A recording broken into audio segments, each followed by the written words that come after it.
Hola, bienvenidos al Noticiero Constitucional. Comenzamos la semana bien informados desde el Tribunal Constitucional. Los saluda Mariela Franco y a continuación les presentamos los titulares para la presente edición. En foro se destaca la democracia y el Estado de Derecho. Inauguran programa Réplica Constitucional. Asesores del TC participan en diálogo razonamiento probatorio. El Centro de Estudios Constitucionales y el Parlamento Andino reflexionaron sobre la importancia de la democracia y el Estado de Derecho. En el foro participaron magistrados y parlamentarios andinos universitarios.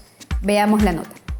El Centro de Estudios Constitucionales y el Parlamento Andino desarrollaron el foro Democracia y Estado de Derecho con la participación de parlamentarios andinos universitarios. El evento se inició con las palabras de apertura a cargo de la parlamentaria andina Leslie Lazo Villón, quien destacó la organización del evento porque, según dijo, es importante reflexionar sobre este tema con los jóvenes universitarios, muchos de los cuales aspiran a una carrera política. El magistrado Gustavo Gutiérrez Tixe, durante su participación, señaló que pese a las dificultades que tiene nuestro país por las tensiones políticas que existen, mantiene dentro de la región un modelo democrático. Un modelo democrático que es importante preservar frente a los riesgos que significan los quiebres institucionales, los golpes de Estado, la toma del poder por el autoritarismo y que cercena la posibilidad de poder ser parte de un proceso de toma de decisiones y sobre todo vivir en un ambiente de libertad, indicó. Por su parte, el director general del SEC, magistrado Helder Domínguez Haro, explicó que la Constitución es un elemento indispensable para comprender el fenómeno democrático. Dijo que la democracia es un principio democrático y es un derecho, y como tal requiere los instrumentos de garantía para hacer efectiva la democracia y consecuentemente hacer efectiva los derechos fundamentales y separación de poderes.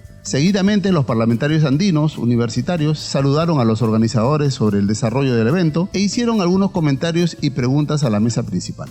Finalmente, el vicepresidente del Parlamento andino, Juan Carlos Ramírez Laribascoa, defendió a las instituciones y dijo que gracias al Congreso tenemos a tribunas de calidad en el Tribunal Constitucional. Añadió que son las instituciones las que funcionan y por ello hay que olvidarse de las personas. Celebró que los jóvenes universitarios participen de este tipo de eventos sobre democracia y Estado de Derecho.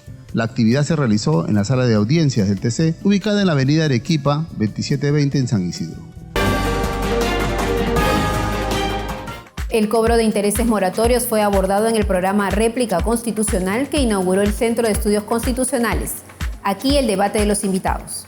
El Centro de Estudios Constitucionales inauguró el programa Réplica Constitucional, un nuevo espacio de debate e intercambio de puntos de vista sobre el constitucionalismo en el país. En el primer programa, referido al cobro de intereses moratorios, dos perspectivas contrapuestas, participaron César Gamba Balega, profesor de Derecho Tributario de la Universidad de Lima y de la Universidad de San Martín de Porres, y Pedro Grandes Castro, profesor de Argumentación Jurídica de las Facultades de Derecho de la Universidad Nacional Mayor de San Marcos y en la Pontificia Universidad Católica del Perú. Detrás de esta sentencia hay un valor constitucional muy importante, que es que quien incumple un mandato legal no puede beneficiarse de su propio incumplimiento. Me hace recordar a la ya histórica sentencia ahí por el año 1889, en que la Sala de Apelaciones de Nueva York, ¿de acuerdo?, se vio en la cuestión de ver si le daba o no la herencia a una persona que había matado a la persona de la que iba a heredar. Rix versus Palmer. Y este es el mismo tema, es decir, en ese caso no había norma que lo disponga. No había ninguna norma que dispusiera que no había la posibilidad de ordenar que no herede. Y el juez responde diciendo que eso rebasaba su concepto de justicia. Esto es exactamente lo mismo.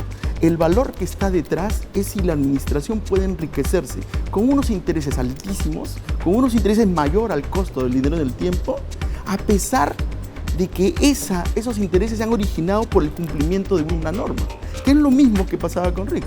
Él había matado a la persona, a su abuelo, y él quería heredar de su abuelo y no había norma que lo prohibiera.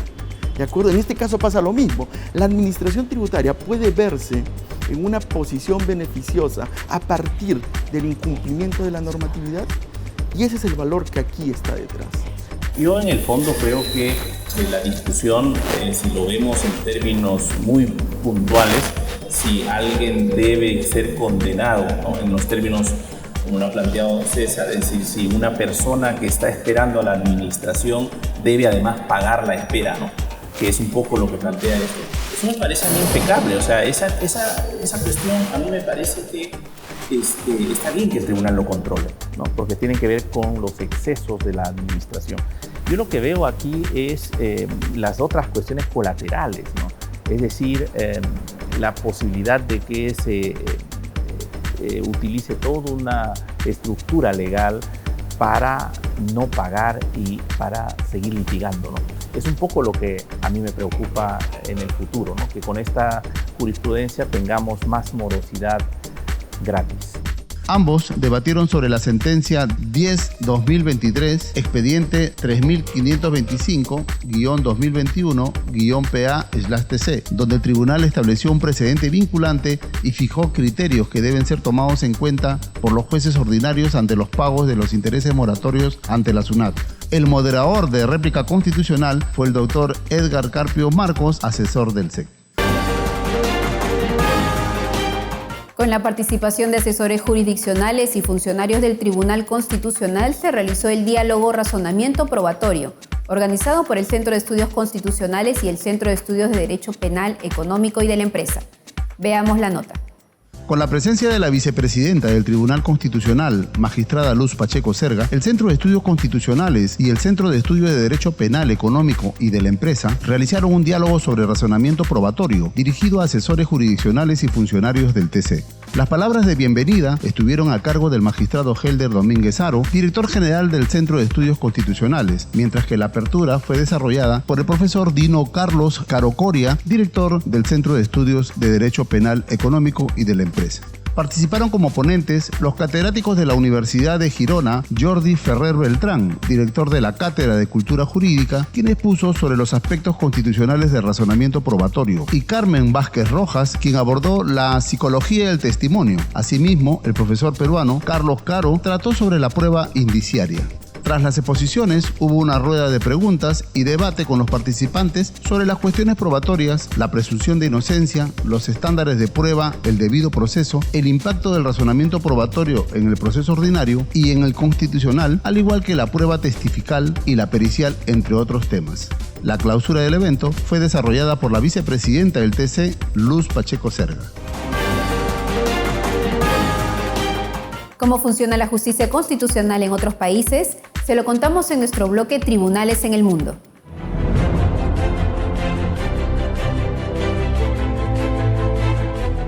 Portugal.